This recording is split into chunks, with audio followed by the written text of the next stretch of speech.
몇 년 전 여름, 나는 고향에 있는 할머니 댁을 방문했다. 할머니 댁은 한적한 시골의 깊숙한 곳에 자리 잡은 오래된 한옥이었다. 해마다 여름 방학이 되면 가족들과 함께 할머니를 찾아갔지만 이번에는 혼자 가게 되었다. 부모님이 갑작스러운 일로 인해 방문이 어렵게 되었고 긴 방학 동안 혼자 지내고 싶지 않아 나는 결국 할머니 댁을 찾기로 했다. 기차와 버스를 몇 번 갈아타고 도착한 그곳은 도시의 뜨거운 열기와는 달리 신선한 공기가 감돌았다. 택시를 타고 논밭을 지나 한옥에 도착하였을 때 할머니는 나를 반가운 얼굴로 맞아주셨다. 할머니는 나를 위해 맛있는 저녁 식사를 준비해 놓으셨고 우리는 도란도란 이야기하며 저녁 시간을 보냈다. 할머니는 잠자리에 들기 전 나에게 말했다. 집 주변에 밤늦게 혼자 돌아다니지 않게 조심하렴. 요즘 마을에서 이상한 소문이 들리고 있어서 말이다. 나는 별로 신경 쓰지 않고 방으로 들어가 잠을 청했다. 방은 작은 창과 오래된 나무 문으로 되어 있었고 여름이라 창문을 열어놓으니 산들바람이 들어와 기분 좋게 만들었다. 밤중에 이상한 소리가 들려서 잠에서 깼다. 창밖에서 누군가의 발소리가 어렴풋이 들리는 것 같았다. 벌떡 일어나 창문을 바라보았지만 깜깜한 어둠 속에서 아무것도 보이지 않았다. 이상한 느낌에 창문을 닫고 다시 잠을 청했지만 불안한 기분은 쉽게 가시지 않았다. 아침에 할머니에게 이야기를 했지만 할머니는 그저 바람 소리겠지 라며 별일 아니라고 하셨다. 두 번째 밤에는 더욱 끔찍한 일이 벌어졌다. 이번에는 창문이 아닌 집안에서 무거운 발소리가 들렸다. 심장이 빠르게 뛰기 시작하고 식은땀이 흘렀다. 나는 혹시 도둑이 들었나 싶어 방문을 조심스레 열어보았다. 복도 중간 희미한 그림자가 서 있었다. 그 순간 온몸에 전율이 흘렀다. 그림자는 느릿하게 움직이며 할머니의 방 쪽으로 가고 있었다. 나는 얼어붙은 듯 움직일 수 없었다. 어떻게 할지 몰라 방 안으로 다시 도망쳐 문을 걸어 잠그고 침대 밑으로 숨었다. 심장이 터질 것만 같았다. 몇 시간이 지난 것처럼 느껴졌지만 얼마 안 있어 발소리가 다시 들려왔다. 그것은 점점 내 방으로 다가오는 듯했다. 낮게 신음하는 소리까지 들린 순간 나는 결국 기절하고 말았다. 아침에 눈을 뜨니 할머니가 나를 걱정스럽게 바라보고 계셨다. 무슨 일이냐고 물으셨지만 나는 말하기가 두려웠다. 며칠이 지나가는 동안 나는 계속해서 밤마다 문을 걸어 잠그고 숨었지만 이상한 소리는 계속됐다. 결국 참다 못한 나는 할머니에게 모든 이야기를 털어놓았고 그제서야 할머니는 무거운 표정으로 입을 열었다. 그 녀석은 이 집에 오래전부터 있었다. 내가 어렸을 때 이 집에 사는 가족들은 그 녀석 때문에 결국 마을을 떠났단다.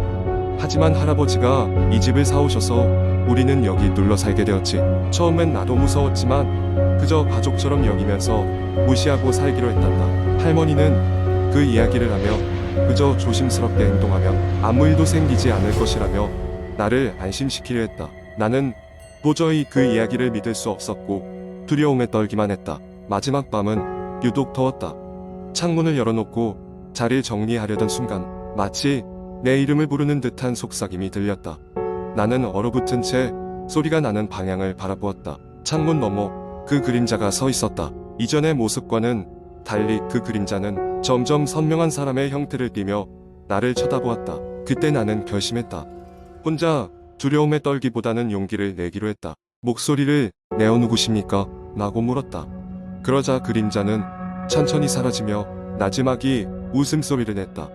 이후로 그 소리는 더 이상 들리지 않았다. 다음날 아침 나는 할머니와 작별 인사를 나누고 할머니 댁을 떠났다. 기차를 타고 돌아오는 길에 나는 문득 깨달았다. 할머니는 이 모든 상황을 받아들이고 살아왔지만 그저 두려움에 떨지 않고 그 존재와 공존하는 법을 배운 것이 아닐까 하는 생각이 들었다. 그리고 그날 이후로 그 여름의 경험은 내게 용기를 가르쳐준 하나의 이야기가 되어 남았다. 두 번째 이야기. 몇 년 전 나는 작은 시골 마을에 있는 외할머니 댁에 방문했었어. 그곳은 언제나 나에게 평화롭고 포근한 느낌을 주는 곳이었지만 그 해염은 조금 달랐어. 무언가 섬뜩한 기운이 마을 전체를 덮고 있는 것 같은 느낌이랄까. 외할머니 댁은 작은 언덕 위에 있었고 마을 사람들은 그 언덕을 귀신 언덕이라고 부르곤 했어. 그곳에 서면 마을 전체가 내려다 보였고 언덕 뒤편으로는 울창한 숲이 이어졌지. 나는 어릴 때부터 그 언덕을 좋아했어. 그래서 첫날 밤 시원한 바람을 맞으며 그 언덕 위로 올라갔어. 언덕에 도착하자 멀리서 울리는 이상한 소리가 들리기 시작했어. 처음에는 바람 소리라고 생각했지만 방향을 가늠할 수 없을 정도로 여러 곳에서 동시에 들렸어. 마치 누군가 속삭이고 있는 것처럼. 나는 무서워져서 급히 집으로 돌아왔어. 다음날 아침 나는 할머니에게 그 소리에 대해 물어보았어. 할머니는 순간 얼굴이 굳어지더니 오래전부터 그 언덕 주변에 이상한 일이 많았다고 말씀하셨어. 몇십 년 전 그 숲에서 어떤 소녀가 실종되었고 아직도 찾지 못했대. 그 이후로 마을 사람들 사이에서는 그 소녀의 영혼이 언덕을 떠돌고 있다는 소문이 퍼졌지. 그 이야기를 듣고 나서 나는 왠지 모르게 그 소리가 소녀의 목소리인 것만 같았어. 뒤늦게나마 그 언덕에 올라간 걸 후회했지만 호기심은 점점 커져만 갔지. 그래서 그날 밤 나는 언덕으로 다시 가보기로 결심했어. 밤이 되자 나는 작은 손전등 하나를 손에 쥐고 집을 나섰어. 달빛이 희미하게 비추는 언덕 위에 다다르자 다시 그 소리가 들리기 시작했어. 이번에는 더욱 뚜렷했고 마치 나에게 다가오라는 듯한 기분이 들었어. 나는 무언가에 홀린 것처럼 숲 쪽으로 발걸음을 옮겼어. 숲속은 차가운 공기로 가득했고 나뭇잎 사이로 바람이 불 때마다 소름이 돋았어. 어느 순간 내 앞에 작은 빗줄기가 보였어. 손전등에서 나온 빛이 아니었어. 그것은 마치 누군가가 손에 촛불을 들고 있는 것처럼 보였지. 나는 두려웠지만 그 빛을 따라가기로 했어. 빛을 따라가는 동안 나는 희미하게 들리는 노랫소리를 들을 수 있었어. 그 소리는 슬프고 애잔했어. 무엇인지 알 수 없는 감정에 휩싸이며 나는 점점 빛에 가까워졌어. 그리고 그 순간 나는 멈출 수밖에 없었어.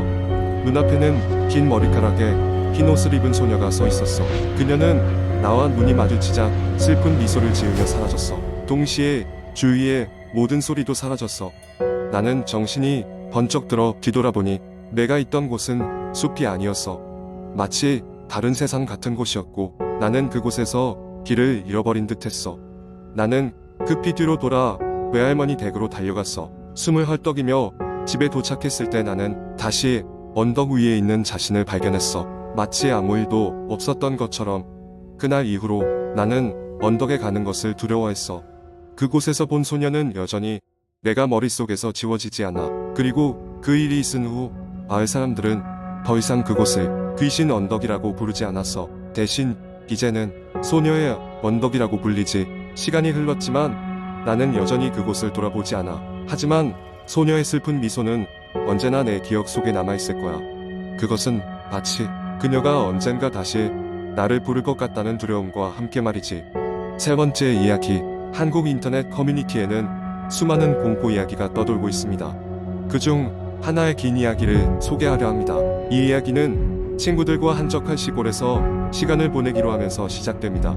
각색된 부분도 있겠지만 이러한 이야기는 전해 내려오며 더욱 무시무시해집니다. 어느 여름밤 서울에서의 바쁜 일상에 지친 5명의 친구들은 시골에서 한적한 시간을 보내기로 했습니다. 그들이 선택한 곳은 산속 깊은 곳에 위치한 작은 민박집이었습니다. 이곳은 인터넷에서 오랜 전설이 있는 마을로 유명했고 저렴한 가격에 예약을 걸어두었기 때문에 망설임 없이 결정했습니다. 그들은 도착 직후 민박집 주인으로부터 수상한 경고를 받았습니다. 해가 진 후에는 절대 근처 숲에 가지 마세요. 특히 마을 구석에 있는 낡은 폐가는 절대 들어가면 안 됩니다. 주인의 경고는 무시무시했지만 친구들은 긴 여정에 지친 탓에 가볍게 넘겼습니다. 도착 첫날 밤 친구들은 민박집에서 함께 술을 마시며 떠들었습니다. 그중 가장 용감한 지훈이 말했습니다. 우리 그냥 숲으로 가볼래? 어차피 다 같이 있으면 괜찮을 거야. 친구들은 처음엔 반대했지만 술 기운에 설득당하고 말았습니다. 깊어가는 밤 친구들은 후레쉬를 들고 숲으로 향했습니다. 초여름의 숲은 비교적 조용했지만 그들은 숲속 깊은 곳에 발소리와 나뭇가지가 부러지는 소리를 들었습니다. 누군가 그들을 쫓는 느낌이었지만 그들은 이를 단순한 착각으로 치부했습니다. 그러다 지훈이 갑자기 저 선물 하고 외치며 뛰어갔습니다. 그들이 따라간 곳에는 오래된 폐가가 있었습니다. 흔들리는 창문과 부서질 듯한 외벽이 으스스한 기운을 더했습니다. 지훈은 호기심에 이끌려 문을 열고 들어갔고 친구들도 마지못해 뒤따랐습니다. 집안은 오랜 세월 동안 버려진 듯 먼지와 거미줄로 가득했습니다. 친구들은 손전등을 비춰가며 조용히 내부를 살폈습니다. 벽에는 낡은 사진들이 걸려 있었는데 그 사진 속에는 작은 소녀가 서 있었습니다. 그녀의 눈은 살아있는 사람처럼 또렷했고 그들의 시선을 따라다녔습니다. 갑자기 친구들 중 하나가 비명을 질렀습니다. 저기 봐. 다른 친구들이 손전등을 돌리자 문 밖에 그 소녀가 서 있었습니다. 그리고 그 순간 집안의 온도가 급격히 떨어지며 그들의 숨이 얼어붙을 것 같은 기분이 들었습니다. 그들 중 한 명이 필사적으로 집 밖으로 나갔지만 같은 위치에서 계속 돌고 있었습니다. 다른 친구들도 차례대로 밖으로 나갔지만 폐가에서 벗어날 수가 없었습니다. 그들에게는 돌이킬 수 없는 일이 벌어지고 있었습니다.